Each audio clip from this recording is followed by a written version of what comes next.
ও আম্মা বাজা ফুড়া খাইছি না বাক্কা হয়ে যা তুমি কোনটা করো বাজা ফুড়ার ব্যবস্থা করো মাতিস না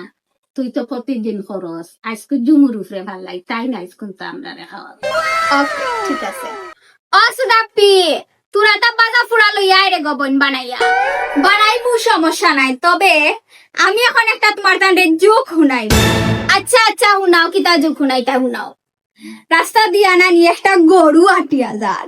আর গরু ওগুনারি রাস্তার মাঝে উষ্টা আইয়া বেটাতে পড়ে গেছে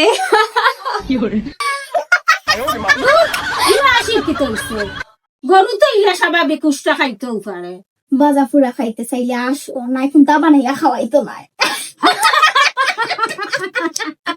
জোসটা মজার না আচ্ছা এখন তোমরা বউ আমি গিয়া তোমরা লাগি বাজা ফুড়া কোনটা লইয়া খাইবার লাগে কতটা করা লাগে